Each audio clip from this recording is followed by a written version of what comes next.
Hey guys, welcome back to the Crazy Cozy Corner. I'm Brianna, and this is the Crazy Cozy Corner. And today I am a certified silly goose. So enjoy the shirt.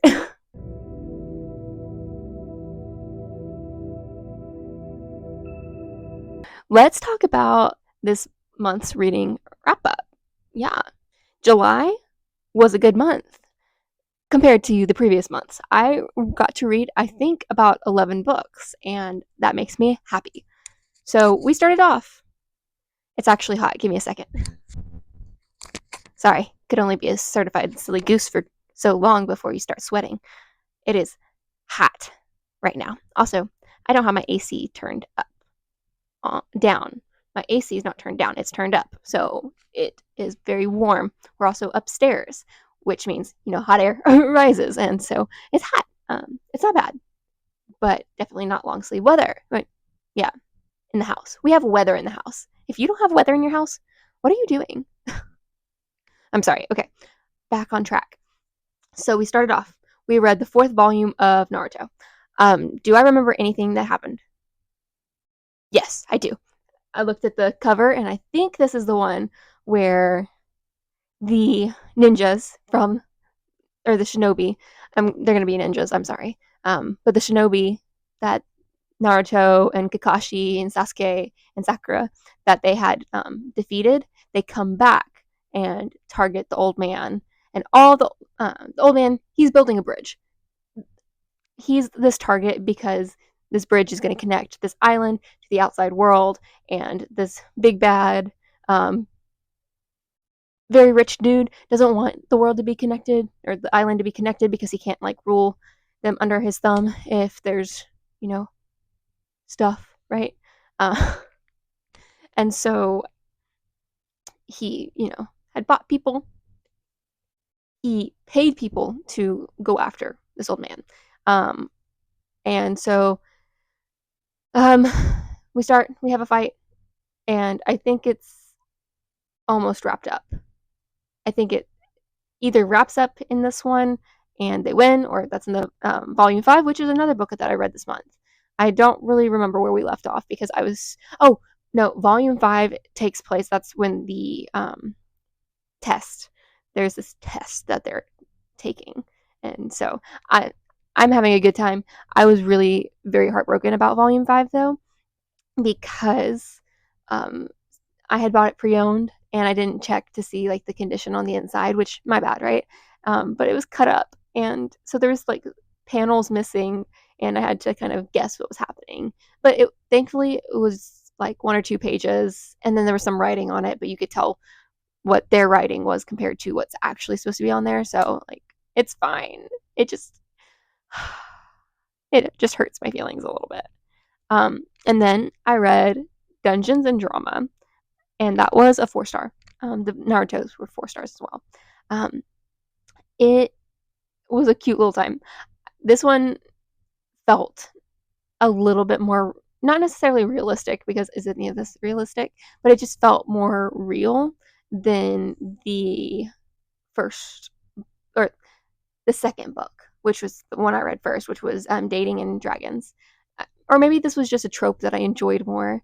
That they went like enemies to dating, or wait, enemies to fake dating to actually dating, and it was a cute time. I'm like, I want to have my cute little fake dating trope. What? No, I don't, because I'm too intense for fake dating. So sorry about that. um, and then I read a book called The Chase. My mom got it for me because she wants me to have a happily ever after. And that's all I'll really say about it. It was okay. Some stuff I disagreed with. It just be what it be. Did I talk about this already? I wonder. Or is this a TBR? I'm trying to remember because I know I've talked about some of these books, but I can't remember if it was just like a TBR tackle. It's possible. Next, I read Animal Farm. Yes, it was a TBR tackle. It just came to me as soon as I said Animal Farm, and I really enjoyed that book, and I'm glad I didn't read it when I was a little youngling, but I was able to enjoy it now because you like just a masterful like show of manipulation and just how I loved it. Like I could talk about this book and probably talk in circles because there's only so much you could say about this book, but it's just a testament to what the more well-educated can do to oppress people who don't have the same opportunities. And it's just, you could see in history it happening over and over and over. And so that's why it's so important to know what you're reading, know what you believe in, know these things. And so that was another 4-star for me. Like, the more I think about it, I feel like the only way to make it a 5-star would have been to make it like more narrative. Like there was a little bit more in it, but like it was good. Like I I've never written a book before, so I really liked it. Then I read The Masterpiece, and I enjoyed that one. It's a Christian romance, um, but and it was a 4-star. But it, while focused on their romance, it was more focused on their growth, which I was very pleased with because like it wasn't them like pining after each other the entire time. It was kind of, coming to terms, oh, I actually might like this person. And like it just, it was a masterpiece. It was well done. And I like that, that Grace did not compromise herself to win the affection of someone, which, like, it's sometimes it's easy to do, you just want to feel loved and you want to feel cherished and taken care of. And so you kind of allow yourself to make compromises, which aren't necessarily things that you want to do, but you just want to be loved. You desire this so much. And then soon enough you lose yourself because you lost the plot, basically.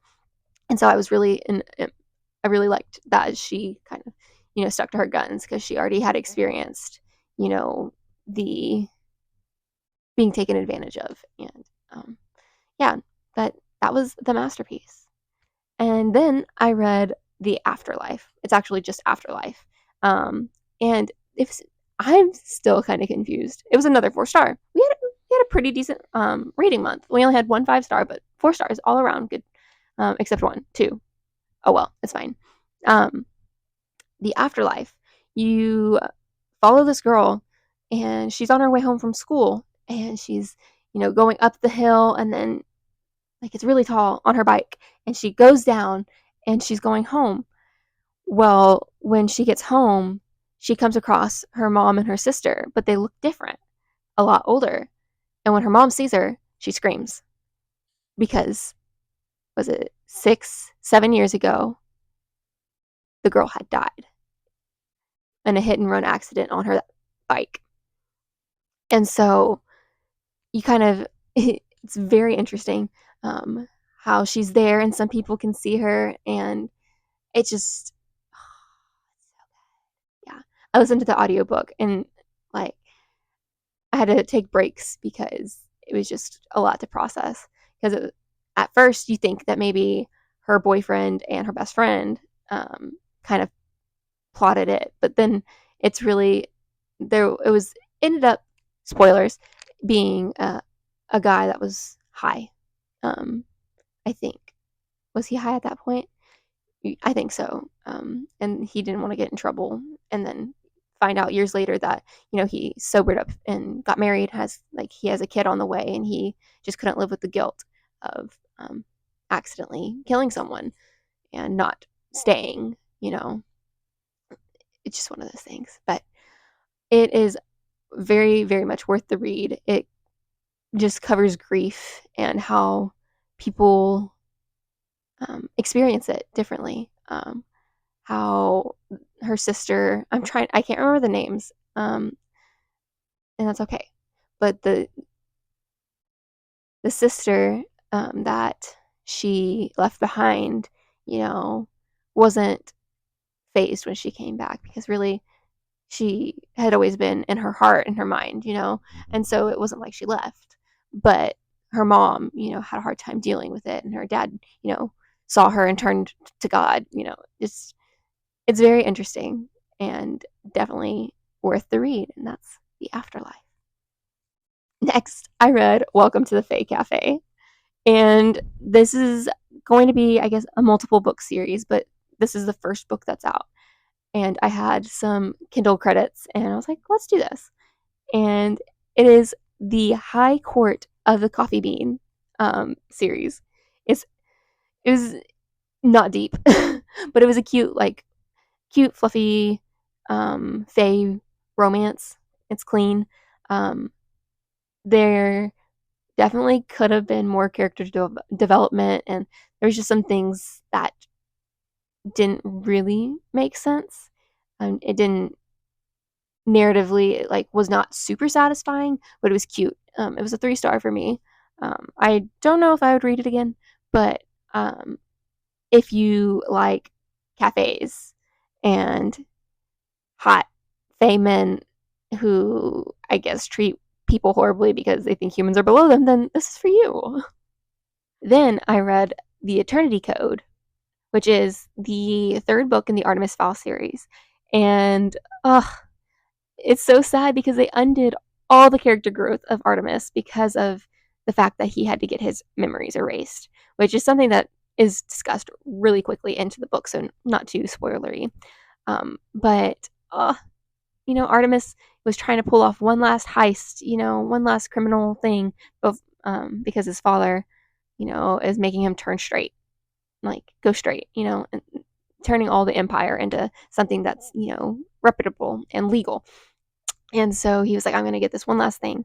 And he gets tied in with people, bigger fish than he is. Yeah, gets outsmarted. But then in the end, like, it all works out, right? But then he has to have his mind erased from, like, everything of the Fey realm. What is it? It was just like the underbelly. I don't know what it's called. It's just the underground.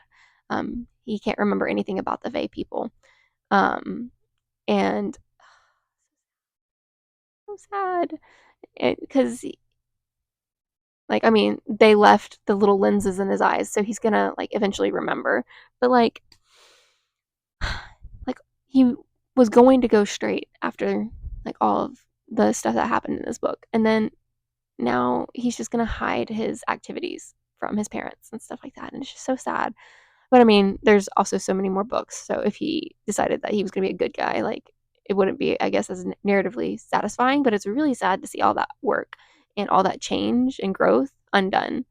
And yeah, but that was Artemis Fowl, and that was another 4 star. And we're on the last two, okay? I read the first volume of Ouran High School Host Club, and it's similar enough to the anime, but there's little bits that are different that would definitely, I think, be worth the read to someone who watches the anime, has never read the manga. Um, Definitely worth it.